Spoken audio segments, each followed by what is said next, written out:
Dear student of class 11th, हम लोग आप कोऑर्डिनेट ज्योमेट्री की ओर आगे बढ़ रहे हैं।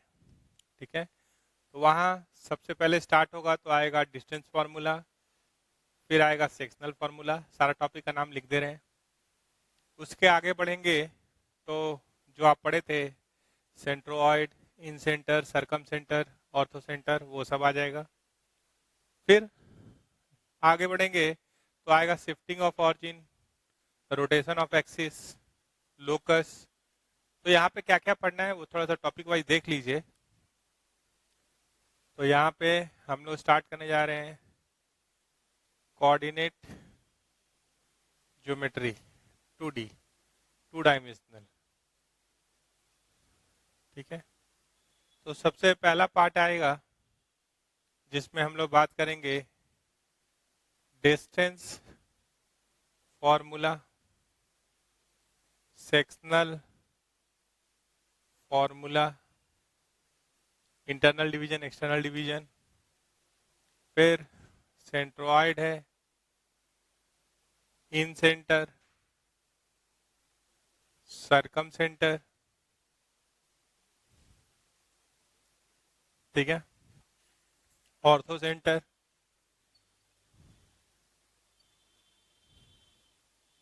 यहीं पे 9 point centre, 9 point centre, 9 point circle भी बात होगा।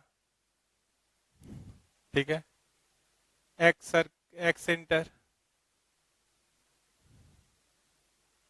ठीक है,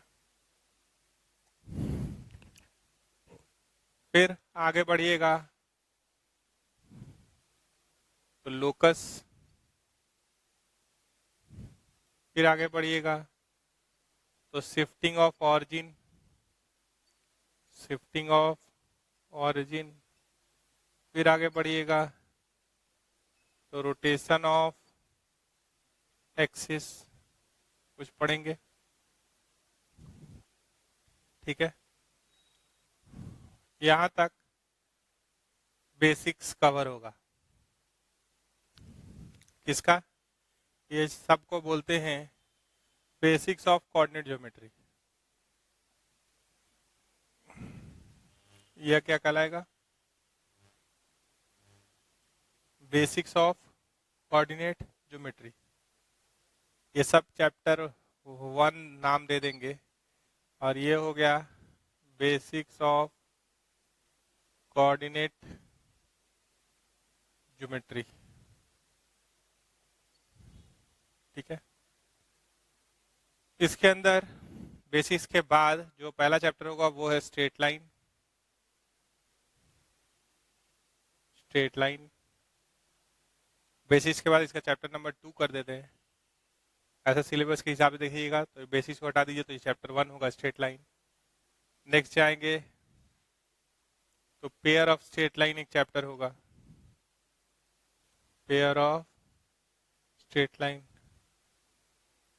नेक्स्ट जाइएगा तो सर्कल, और उसके आगे जाइएगा तो कोनिक सेक्शन एक चैप्टर है जिसके अंदर 3 टुकड़ा है, पैराबोला,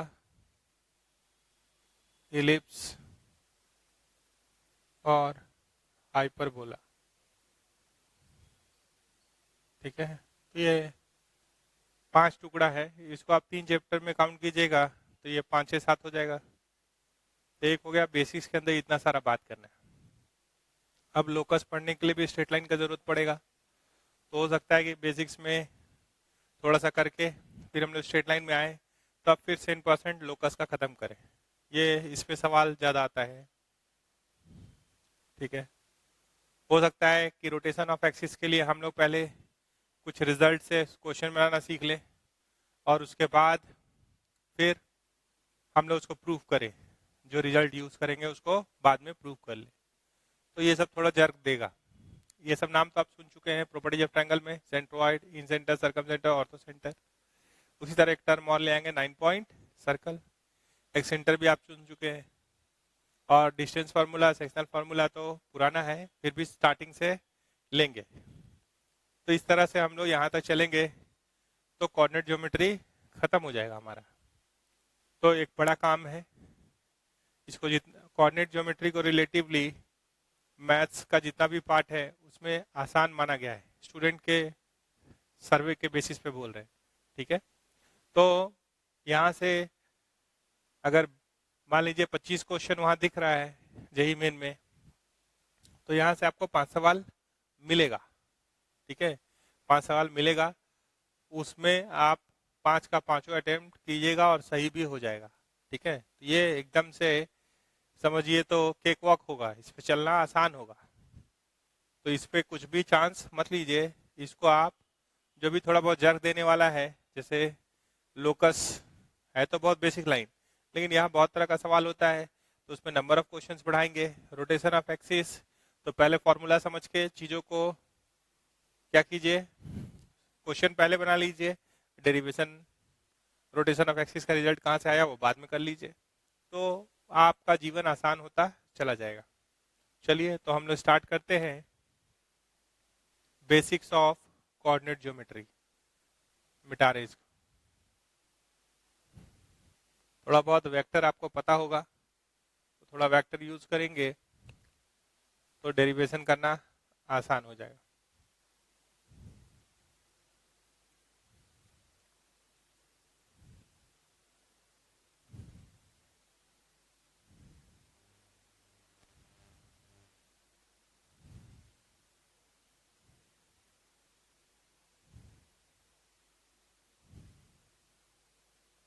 तो स्टार्ट करने से पहले 2 डायमेंशनल ज्योमेट्री की बात कर रहे हैं।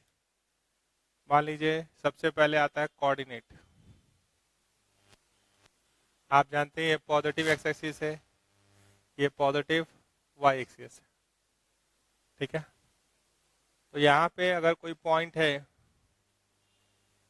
x1 y1, ये ऑरिजिन है, यहाँ कहीं है x2 y2।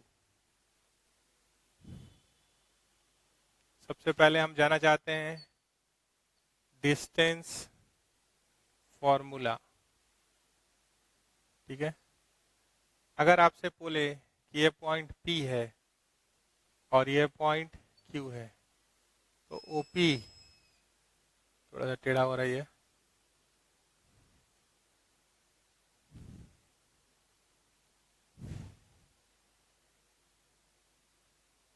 इसको ज्वाइन कर दिए। तो वेक्टर OP के बारे में अगर आपसे पूछे तो वेक्टर OP को आप जानते हैं, बेसिक्स पढ़े आप वेक्टर का, 2 डायमेंशनल है, तो एक्सेस के अलोंग आई कैप ले लेते हैं और यूनिट वेक्टर अलोंग वाई जे कैप ले लेते हैं। तो इसको क्या लिखते हैं, x1 i cap plus y1 j cap. इसी तरीके से अगर OQ बोले, OQ, तो ये कैसे लिखा था, पोजीशन वेक्टर ऑफ Q क्या होता है, x2i प्लस y2j। अगर हम PQ की बात करें, वेक्टर PQ की बात कर रहे हैं, ठीक है। तो वेक्टर PQ क्या होता है, ये होता है position vector of Q OQ minus OP। इतना वेक्टर तो आप पढ़े हैं। तो ये कैसा दिखाई देगा, x2 minus x1 i cap plus y2 minus y1 j cap.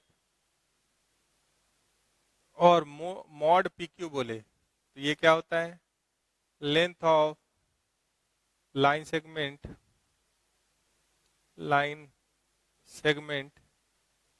PQ, या length of line segment joining P and Q, joining P and Q। तो मॉड वेक्टर का कैसे निकलता है, मॉड PQ होता है रूट अंडर आई का कोफिशिएंट का स्क्वायर प्लस जे का कोफिशिएंट का स्क्वायर। तो ये क्या हुआ, डिस्टेंस फार्मूला।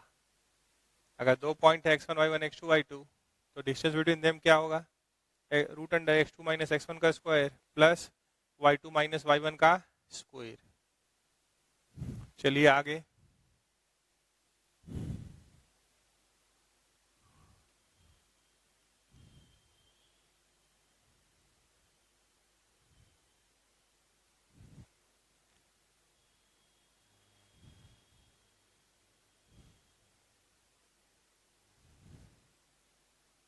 अब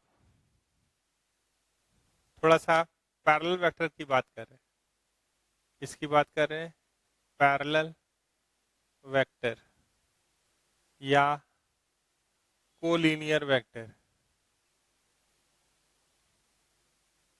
ठीक है, मान लीजिए कोई वेक्टर ए है 2i + 3j, ऐसा कोई वेक्टर है। अगर इसको 2 से इंटू कर दे और उसका नाम, जैसे ये कोई वेक्टर था 2i + 3j, अगर 2 से गुना कर देंगे तो इसका लेंथ डबल हो जाएगा। और या इसी पे बना लें अगर 4i + 6j, तो ये दोनों वेक्टर में आप क्या देख रहे हैं, अगर 2 से गुना किए तो इसी के, मान लीजिए ये हुआ 2i + 3j, आप यहाँ अलग नहीं बनाते, आपको पता है वेक्टर अपने पैरेलली शिफ्ट हो सकता है, तो इसका लेंथ क्या होगा, डबल। 2 से अगर गुना किए तो लेंथ क्या होगा, जितना उसका था उसका दुगना, डायरेक्शन वही रहा। अगर -2 से गुना करते तो डायरेक्शन एंटी पैरेलल हो जाता। तो अगर हम यहाँ कोई कांस्टेंट से गुना करते हैं तो वेक्टर, पैरेलल वेक्टर मिलता है। तो आप सोचिए कि यहाँ पे कोई कांस्टेंट से गुना किए, तो अगर आपसे बोले कि if vector A is parallel to vector B, तो इसमें एक रिलेशन होगा ना, A is equals to lambda B, A is equals to lambda B. जैसे कि अगर मान लीजिए वेक्टर ए है a1i + b1j, 2 डायमेंशनल में ही बात करें, और वेक्टर बी है a2i + b2j। तो अगर vector A parallel to vector B है तो a is equals to lambda B होगा। a मतलब a1i + b1j is equals to lambda times a2i + b2j। तो यहाँ से क्या हो जाएगा, a1 is equals to lambda a2 और b1 इज इक्वल्स टू क्या हो जाएगा, लैम्डा b2। तो यहाँ से लैम्डा क्या आया, a1/a2, और यहाँ से लैम्डा क्या आया, b1/b2। तो यहाँ से भी चेक कर सकते हैं पैरेलल है कि नहीं। अगर पैरेलल होगा तो corresponding coefficient of i j are proportional. तो ये क्यों लिखे हैं उस पे आ रहे हैं कि अगर कोई वेक्टर पैरेलल हो या कोलिनियर हो तो one of them can be written as lambda times other. अब इसका यूज कभी कभी पड़ेगा तो भी हम लोग लिख लिए।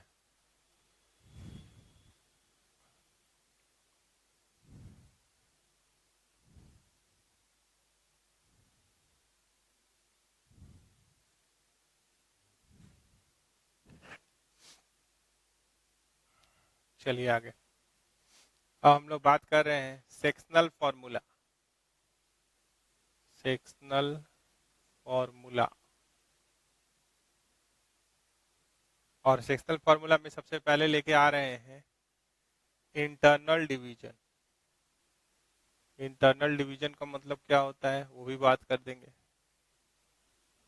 तो आपके पास कोई एक लाइन सेगमेंट है, मान लीजिए ये ए है, ये बी है। ए का कोऑर्डिनेट x1 y1, बी का कोऑर्डिनेट x2 y2। यहाँ कहीं ओरिजिन है, ये ओ ए हुआ।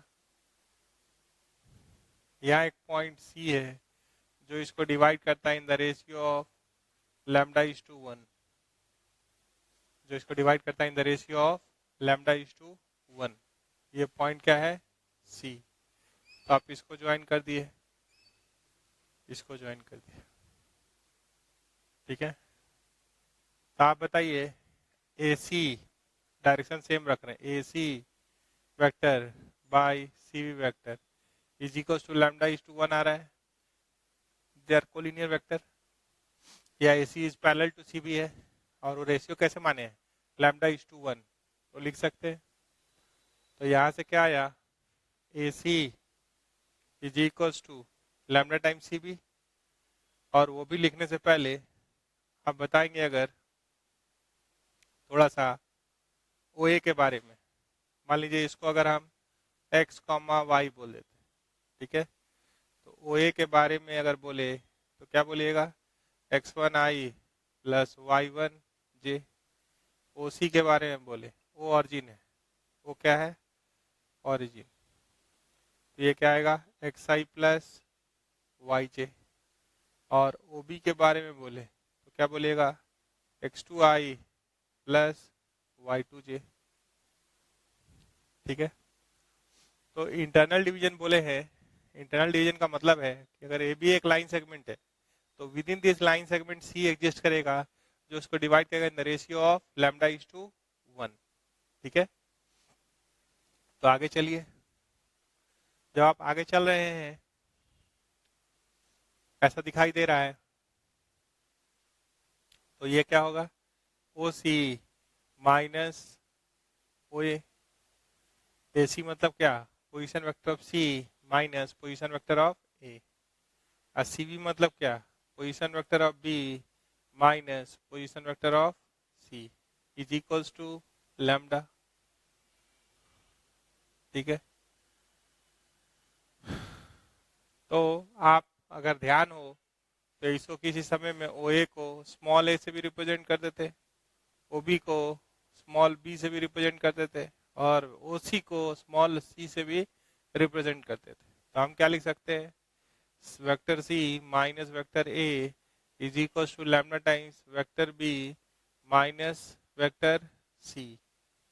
तो सी निकालना है तो ये क्या हो गया, C plus lambda is some scalar दिया हुआ है, lambda C is equal to A plus lambda B. तो अगर यहाँ से सी वेक्टर सी कॉमन ले लीजिएगा तो क्या आ जाएगा, 1 plus lambda is equals to A plus lambda B.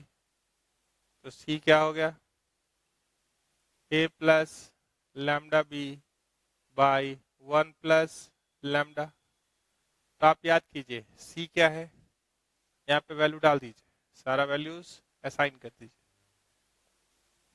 तो सी क्या आपके पास, xi प्लस yj। ए क्या है, x1i plus y1j। Lambda times x2i plus y2j। नीचे क्या है, लैम्डा प्लस 1। तो अगर आपसे कहे आई कंपोनेंट के बराबर कर दीजिए तो एक बार और लिख लीजिए, x1i y1j, आई वाला एक जगह कर दीजिए। तो x1 plus lambda x2 by lambda plus 1 या 1 plus lambda I cap plus y1 lambda y2 by 1 plus lambda J cap. तो आई कंपोनेंट के अगर आप हॉरिजॉन्टल अगर हॉरिजॉन्टल वेलोसिटी दीजिएगा तो हॉरिजॉन्टल मूवमेंट के लिए रिस्पॉन्सिबल होगा, और वर्टिकल वेलोसिटी दीजिएगा तो वर्टिकल मूवमेंट के लिए रिस्पॉन्सिबल होगा। तो i component two vectors are equal if i component corresponding coefficient of i component क्या हो, बराबर हो, जे कंपोनेंट बराबर हो। तो एक्स क्या आ रहा है, x1 plus lambda x2 by 1 plus lambda, और y क्या आ रहा है, y1 plus lambda y2 by 1 plus lambda. तो ये हो गया सेक्शनल फार्मूला। इसी में अगर लैम्डा की जगह पे m/n लिख दीजिएगा, या आगे बढ़ने से पहले ये देखिए, ये लैम्डा कहाँ गया, लैम्डा x2, तो ये क्रॉस मल्टीप्लाई हो रहा है, और 1 कहाँ इंटू हो रहा है, इधर। तो लैम्डा क्या है, इधर था, ये इसकी तरफ था, वो गया उधर, lambda x2 plus 1 into x1 by 1 plus lambda या लैम्डा प्लस 1। सिमिलरली y, ये किसका कहानी है, एक्सटर्नल डिवीजन का। तो एक्सटर्नल डिवीजन, सॉरी, ये कहानी किसका है, इंटरनल डिवीजन का। एक्सटर्नल डिवीजन का बात करेंगे थोड़ी देर में, पहले इसका देख लीजिए एक बार और।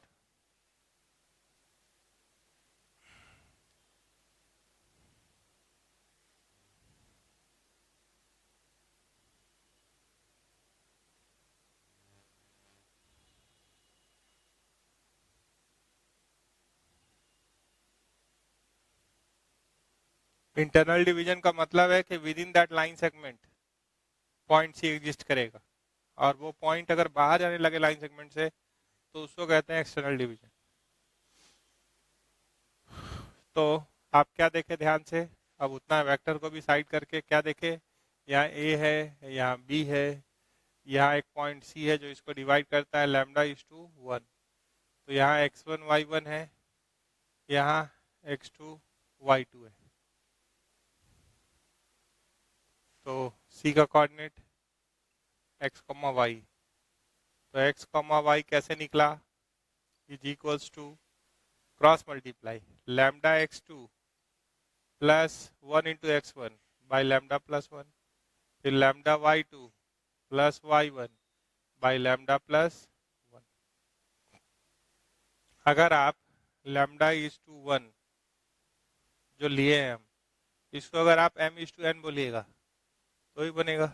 लैम्डा की जगह पे m बाई n डाल दीजिए, लैम्डा की जगह पे क्या डालिएगा, lambda is equal to m by n हुआ, तो x, y कैसा दिखाई देगा, m by n x2 plus x1 by m by n plus 1।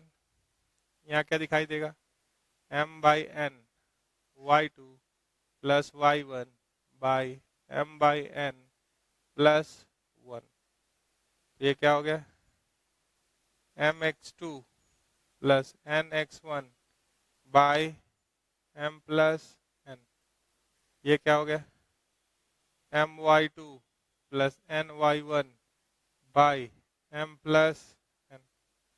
यही रेशियो जो लैम्डा इज टू 1 है, ये अगर मान लेते आप m इज टू n, तो mx2 plus nx1 divide by m plus n, my2 plus ny1 divide by m plus n।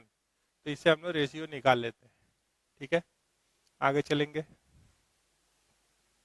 तो इंटरनल डिवीजन का मतलब क्या हुआ, ये अगर एक लाइन सेगमेंट है तो यही कहीं सी होगा, आगे ए के पीछे नहीं, बी के और आगे, बी के आगे नहीं, within this line segment C exist करेगा, तो उसको कहते हैं इंटरनल डिवीजन। एक्सटर्नल डिवीजन क्या होता है वो देखिए। ऐसा तो बोल सकते हैं कि n के जगह पे माइनस n रख दीजिए तो एक्सटर्नल डिवीजन का फॉर्मूला हो जाएगा, लेकिन उसको थोड़ा महसूस कीजिए, डेरिवेशन को 2 बार अपने से लिखिए तो कॉन्फिडेंस लेवल हाई रहेगा। तो यहाँ क्या है बात, external division.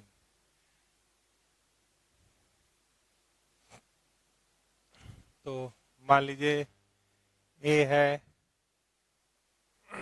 x1 y1, B है x2 y2, C is a point which divides AB externally in the ratio of lambda is to 1।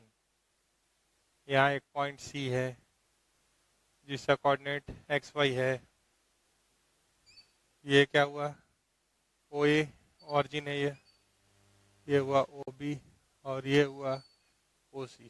तो इसको स्मॉल c बोल सकते हैं, इसको स्मॉल b बोल सकते हैं वेक्टर में, और इसको स्मॉल a वेक्टर, OA को स्मॉल a वेक्टर में रिप्रेजेंट करते हैं। तो क्या दिया हुआ है, इस C डिवाइड्स AB, मतलब CA अगर उधर से देखे बाय CB, क्या दिया हुआ है, lambda is to 1। C divides AB externally in the ratio of m is to n, मतलब इस लाइन सेगमेंट AB के बाहर होगा, उधर हो या इधर हो।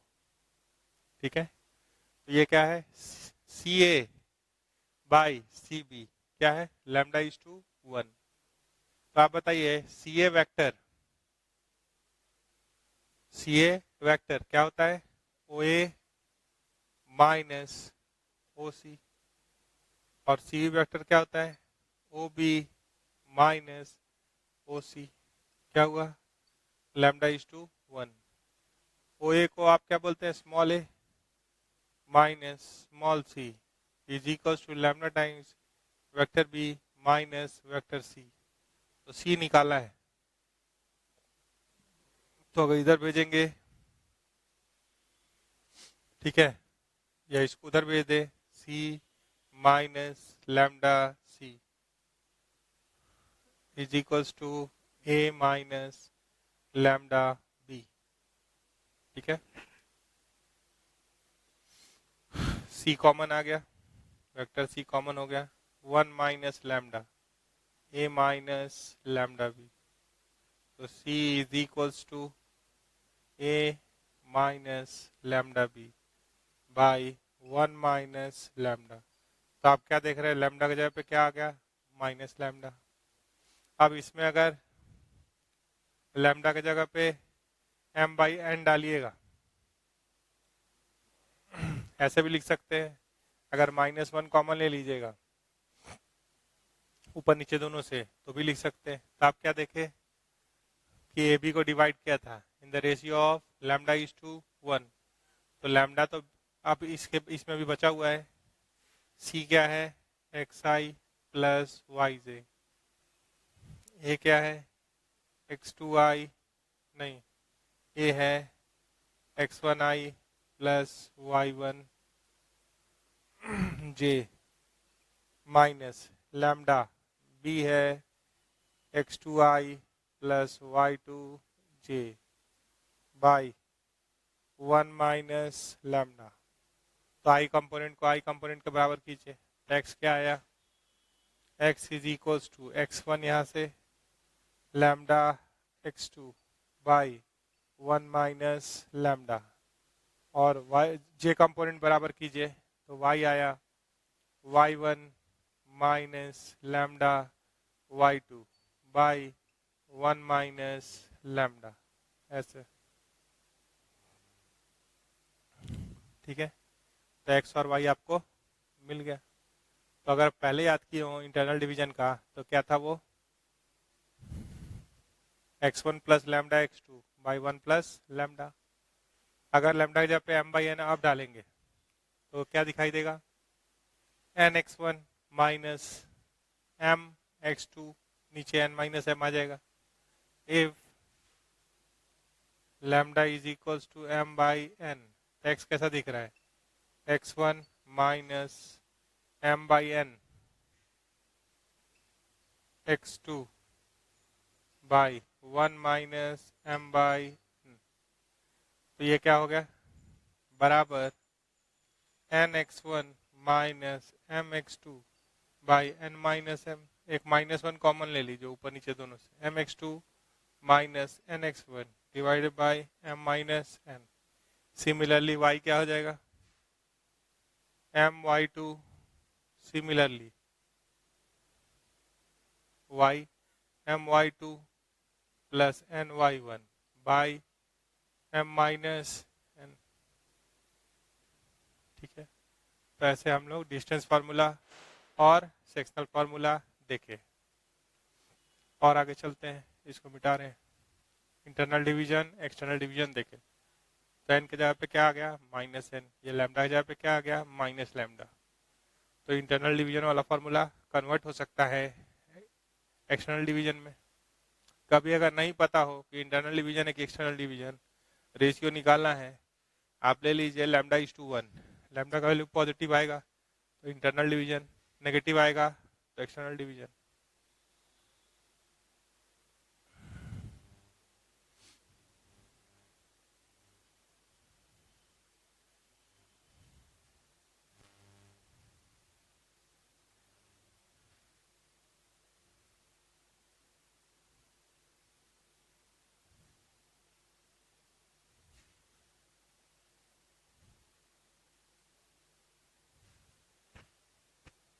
अब आ रहा है आपके पास सेक्शनल फार्मूला का हायर वर्जन, हार्मोनिक कॉन्जुगेट। क्या आ रहा है, हार्मोनिक कॉन्जुगेट। ठीक है, तो ए और बी दो पॉइंट है। ठीक है, ए और बी दो पॉइंट है। ठीक है, लेट ए x1 कॉमा y1 कोऑर्डिनेट दिया हुआ है, B x2 comma y2, late यहाँ नहीं लगा रहे, ये दिया हुआ पॉइंट है, बी 2 पॉइंट्स। ठीक है, P एक पॉइंट है जो इसको इंटरनली डिवाइड करता है इन द रेशियो ऑफ M/N। पहला पॉइंट क्या लिखा हुआ है? P divides AB internally M/N से अच्छा है, इन λ/1 ही लेते हैं। ठीक है, तो जो आप यहाँ कहीं P देख रहे हैं, ठीक है, तो AP बाई PB क्या है? λ/1। और क्या है? Q divides AB externally in λ/1। मतलब यहाँ पे एक पॉइंट Q है, जब आप बात करते हैं QA बाई QB की, तो ये क्या है? λ/1। ये इंटरनली डिवाइड किया क्योंकि वो with in this line segment A भी आया, और Q बाहर आया, वो टेढ़ा नहीं है, ऐसा नहीं समझिएगा कि वो स्लैंट लाइन है, यही वाला लाइन प्रोड्यूस हुआ है, और यहाँ कहीं Q है। ठीक है, ये रेशियो क्या है? λ/1। यहाँ भी क्या है? λ/1।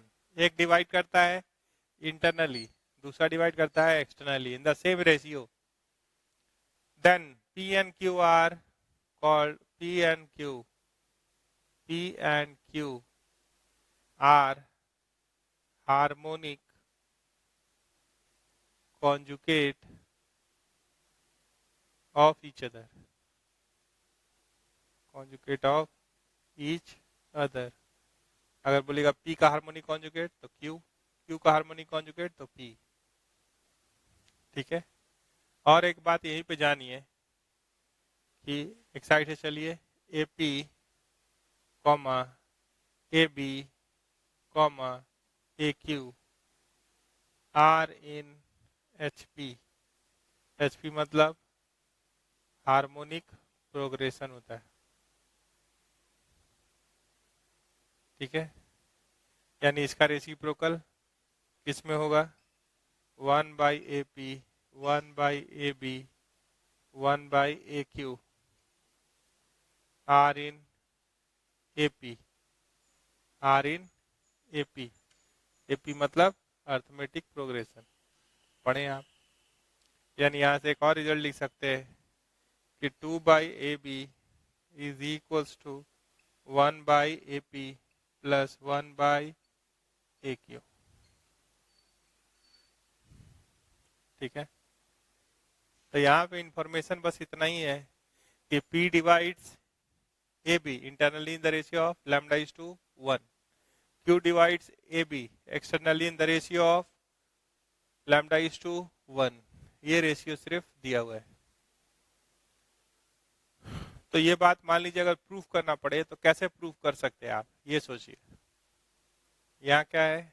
AP, तो AP तो यहाँ भी है, लेकिन PB नहीं है। तो चलिए देखे जरा क्या कर सकते हैं। आपके पास AP, हम लोग इसको प्रूफ करना चाहते हैं। हमारा नेक्स्ट सवाल ये है, तो क्या दिया हुआ है? AP by PB λ/1। तो अगर हम बोले कि AP और PB को जोड़ दिया जाए तो AB आ जाएगा। तो हम चाह रहे हैं कि AP को भी AB में ले आए और AQ को भी AB में ले आए और फिर कंपेयर कर दे। तो आप देखिए डिनोमिनेटर में है, डिनोमिनेटर PB है, हम उसको बदलना चाहते हैं, तो हम रेसिप्रोकल ले लिए, या एक बार इस सारे बात को मिटा के यहीं पे लिख देते ताकि आपको इधर उधर जाने की जरूरत ना पड़े।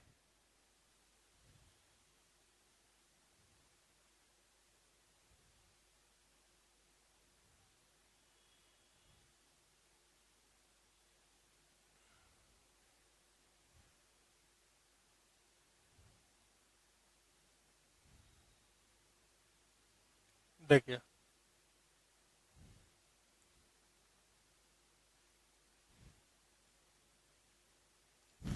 P divides AB internally in the ratio of lambda is to 1, तो हमारे पास है AP by PB lambda is to 1।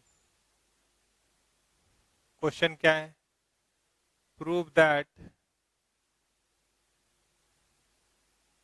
Given है कि P divides AB internally in the ratio of lambda is to 1, Q divides AB externally in the ratio of lambda is to 1, ये दिया हुआ है।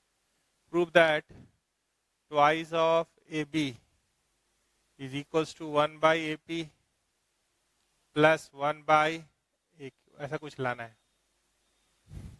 तो यहां से हम AP को AB के टर्म में लाना चाहते हैं, तो AP को तो रखना चाहते हैं, तो अगर हम कंपोनेंटो लगाना चाहेंगे तो जिसको रिटेन करना चाहते हैं उसको डिनोमिनेटर में लिखेंगे।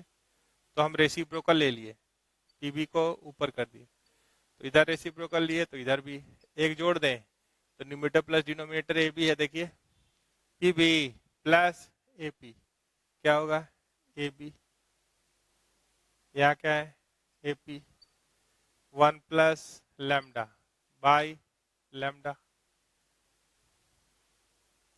ठीक है। ये एक नंबर हो गया मान लीजिए, AB को यहाँ भेज सकते हैं। उसी तरीके से Q divides AB externally in the ratio of lambda is to 1, तो यहाँ पे क्या देख रहे हैं? QA बाई QB क्या है? Lambda is to 1। AB बोला तो A पहले लिखे हैं, B बाद में लिखे हैं Q के साथ, ठीक है। अब QA से अगर BQ घटा दें, QA से अगर हम, यहाँ क्या है? QA और ये है QB। अब यहाँ पे QA माइनस 1 कर दें और यहाँ पे भी लैम्डा माइनस 1 कर, तो QA माइनस QB।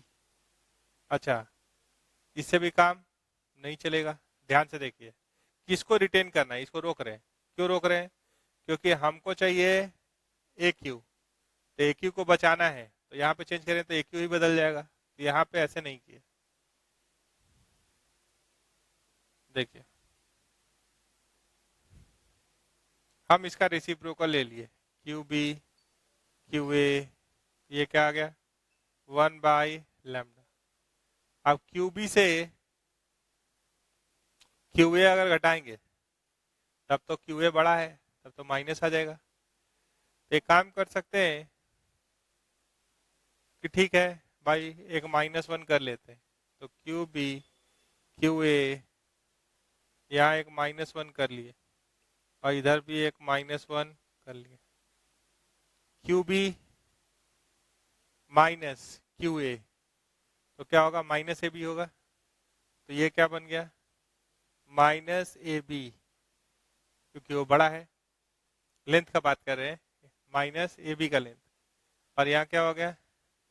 QA बराबर 1 माइनस लैम्डा बाई लैम्डा, तो एक माइनस इसको दे दीजिए, तो AB बाई QA बराबर लैम्डा माइनस 1 बाई -1 ढकेल दी। ये हो गया 2 नंबर। अब ठीक से देखिए, तो ये दोनों को अगर जोड़ दें, ध्यान से देखिए, अगर ये दोनों को जोड़ दें, ऐड इक्वेशन 1 एंड इक्वेशन 2, तो क्या मिलेगा? AB plus AB by AP plus AB by QA बराबर 1 plus lambda 1 plus lambda by lambda plus lambda minus 1 by lambda. तो ये क्या हो गया? AB कॉमन आ रहा है, 1 by AP plus 1 by AQ बराबर लैम्डा एलसीएम लिए, ऊपर क्या हुआ? 1 प्लस लैम्डा माइनस 1, ये कट गया, 2 लैम्डा बाई लैम्डा 2 हो जाएगा। तो लास्ट लाइन को आप क्या लिख सकते हैं? AB को इधर ढकेल दिए, तो 1 by A P plus 1 by A Q is equals to 2 यहाँ आ चुका है 2 लैम्डा बाई लैम्डा और यहाँ क्या भेजे ए इकट्ठ। तो फाइनली क्या हो गया 1 by A P plus 1 by A Q is equals to 2 by A B. तो क्या बोल सकते हैं A P comma A B comma A Q are in N Q are harmonic conjugate of each other. तो इस पे सवाल आता है, इस पे घबराना नहीं है। ये जो एचपी वाला बात बोले उस पे ध्यान बनाइए, सब हो जाएगा। बाकी को मिटा रहे।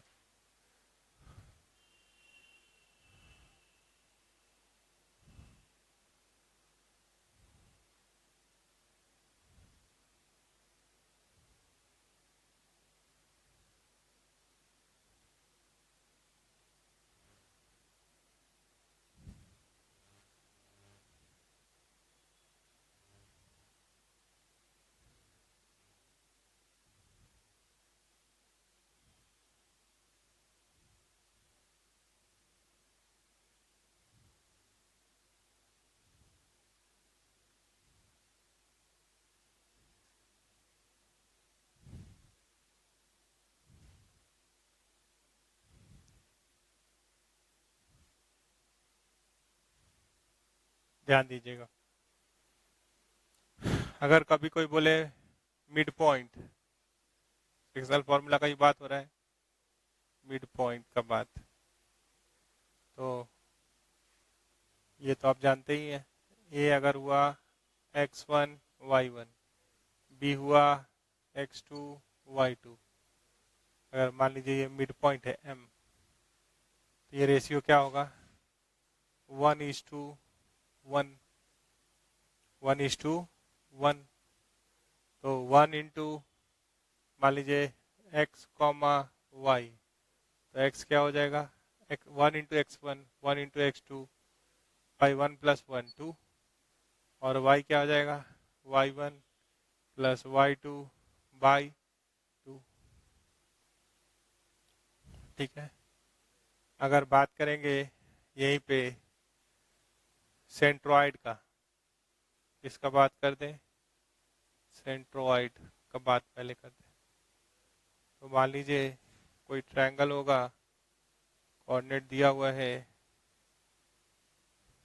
ए बी सी, ये इसका मिड पॉइंट हुआ, इसको ज्वाइन, फिर ये इसका मिड पॉइंट हुआ, इसको ज्वाइन किए। तो ये जो पॉइंट ऑफ इंटरसेक्शन हुआ, ये दोनों क्या है बराबर, ये दोनों क्या है बराबर। मान लीजिए ये डी हो गया, ये ई हो गया। तो इसका कोऑर्डिनेट था x1 कॉमा y1, इसका कोऑर्डिनेट था x2 कॉमा y2, और इसका कोऑर्डिनेट मान लीजिए x3 कॉमा y3। ठीक है, तो आप जानते हैं centroid divide the median in the ratio of 2:1। तो पहले ये 1:1 है, ये देखिए, तो इसका कोऑर्डिनेट क्या हो गया x2 प्लस x3 बाई 2, और आया y2 प्लस y3 बाई 2, ऐसा हो गया। और सेंट्रॉइड डिवाइड्स द मीडियन इन 2:1, मतलब आप क्या जानते हैं ए जी इज टू जी डी क्या होगा 2:1। तो ये रेशियो है 2:1। तो फिर से सेक्शनल फॉर्मूला लगाइए, ये है 2:1। तो x1 इंटू कितना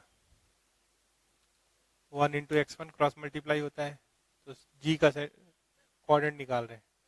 तो 1 into x1 x1, 2 into x2 plus x3, 2 into x2 plus x3 by 2 divide by 1 plus 2। Similarly y1 plus 2 into y2 plus y3 by 2 divide by 3, तो ये क्या हो जाता है centroid, x1 plus x2 plus x3 by 3, y1 plus y2 plus y3 by 3, जी का centroid, centroid का coordinate हुआ। ठीक है, किससे निकाले, सेक्शनल फार्मूला की मदद से निकाले। अगर कभी बात करेगा, कोई लाइन सेगमेंट दे देगा उसके पॉइंट ऑफ ट्राइसेक्शन का,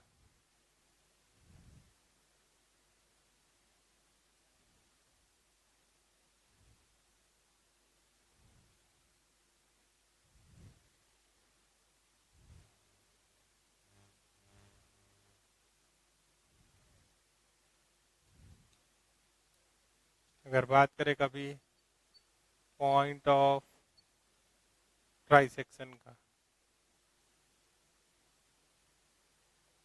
ठीक है, तो अगर ये लाइन सेगमेंट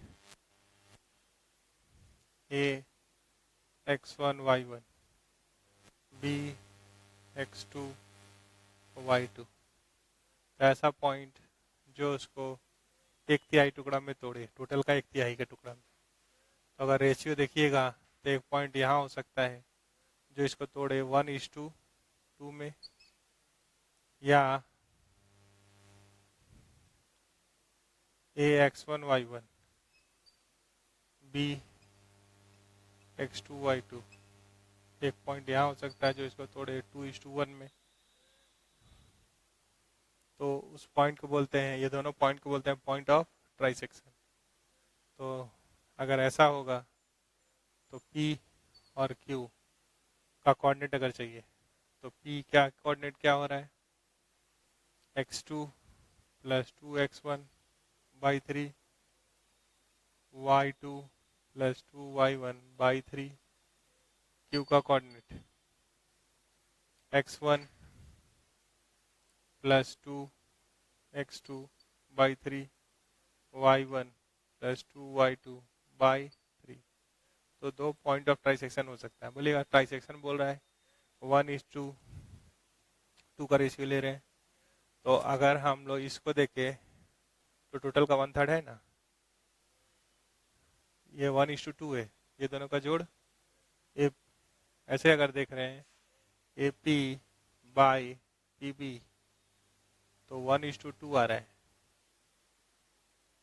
तो ए पी, मान लीजिए ए पी को हम नीचे रख दें, अब पी बी को ऊपर कर दे, तो ये क्या होगा 2:1, अगर इधर भी एक जोड़ दें इधर भी एक जोड़ दें तो ये क्या हो गया A P plus P B, क्या हो गया ए बी या ए पी, ये क्या हो गया 3 हो गया। तो आप इसको अरेंज करके लिख सकते हैं, क्या लिख सकते हैं, A P is 1/3 of A B. तो ट्राइसेट किया कि नहीं किया, एक तिहाई टुकड़ा में तोड़ा कि नहीं तोड़ा, तोड़ा। तो रेशियो 1:3 लीजिएगा तब तो वो एक चौथाई में तोड़ देगा, 1/4 कर देगा।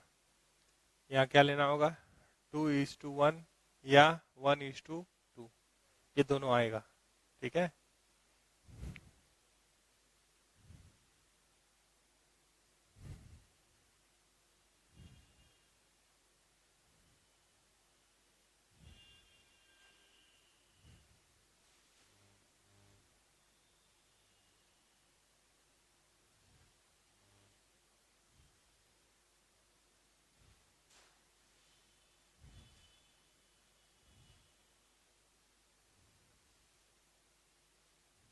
मान लीजिए 3 पॉइंट दिया हुआ है, कोऑर्डिनेट चेक करना है, 3 कोऑर्डिनेट दिया हुआ है, ठीक है, और क्या चेक करना है कोऑर्डिनेट, लेट ए बी सी,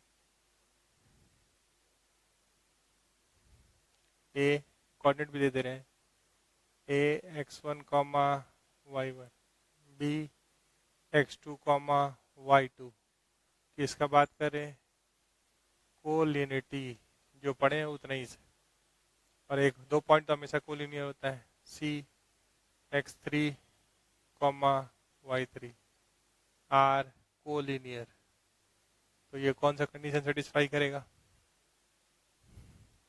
तो आप तीनों का लेंथ निकाल लीजिए A B find A B B C. A B क्या होगा? ए बी निकाल लीजिए। कह रहे हैं निकाल लीजिए, तो आप सोच रहे हैं कि निकालने में क्या करना होगा? डिस्टेंस फॉर्मूला लगाइए, root under x2 minus x1 का square plus y2 minus y1 का स्क्वायर, बी सी निकाल लीजिए। ठीक है, ए बी सी 3 पॉइंट दिया है, कोलिनियर है, गिवन है। B C x2 minus x3 का whole square, y2 minus y3 का होल स्क्वायर का square root, C A root under x3 minus x1 का square plus y3 minus y1 का स्क्वायर। तो अभी हम लोग बात किए सिर्फ डिस्टेंस फार्मूला और सेक्शनल फार्मूला का। तो A B B C C ए निकाल लिए। अब इनमें से कोई बड़ा होगा, कोई छोटा होगा, तो find largest of A B B C C A. Let A B B the largest value among them. अगर ए बी सबसे बड़ा है मान लो, तो इसको होल्ड करना पड़ेगा क्वालिटी के लिए। ए बी बराबर B C plus C A. अगर ये होगा then A B C are collinear, A B C are collinear. ठीक है, largest is equal to sum of other two, largest is equal to sum of other two है, तो दे are collinear. जैसे यहाँ पे मान लीजिए ए है, यहाँ बी है, अगर सी बीच में, तो ए भी लार्जेस्ट आएगा, तो A B is equal to A C plus C B होगा। अगर ए सी लार्जेस्ट होता तो ए और सी आखिरी में होता, बी बीच में होता। तो डिपेंडिंग अपॉन जो भी सबसे बड़ा है, बाकी दोनों का सम बराबर हो जाए लार्जेस्ट के, तो कोलिनिटी हो जाएगा। किससे? डिस्टेंस फार्मूला से, है ना। अगर मान लीजिए कोई बोलता कि यही क्यों लिए, दूसरा क्यों नहीं लिए। मान लीजिए कोई बोलता है सी ए लार्जेस्ट, केस 2। अगर सी ए इज लार्जेस्ट, तो क्या ये बता रहा है कि सी ए या ए सी बी कहीं बीच में है। तो इस केस में कोलिनिटी के केस में क्या होगा? C B plus B A बराबर C A, then A B C are collinear. तो डिपेंडिंग अपॉन लार्जेस्ट, तीनों में, तीनों अगर बराबर ही हो जाए तो नहीं कुछ हो सकता है। तीनों में कोई एक बड़ा होना चाहिए और बाकी दोनों का जोड़, बाकी दोनों का जोड़ उसके बराबर हो जाना चाहिए, बाकी दोनों का जोड़ लार्जेस्ट के बराबर हो जाना चाहिए, तो हम लोग उसको कोलिनियर बोल सकते हैं। बाकी स्लोप मेथड भी है आपके पास, तो उसका बात तो बाद में करेंगे। अभी डिस्टेंस फार्मूला और सेक्शनल फार्मूला।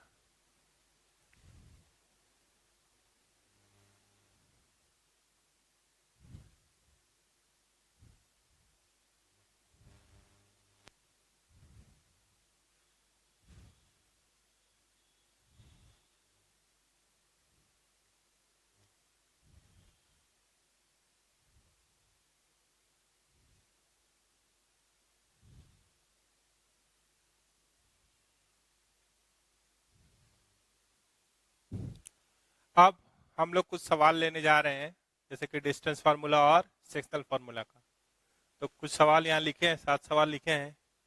ठीक है, तो पहला सवाल है फाइंड द डिस्टेंस बिटवीन, एक पॉइंट दिया हुआ है 0, नहीं, पहला पॉइंट दिया हुआ है a sin 60, 0, और दूसरा पॉइंट दिया हुआ है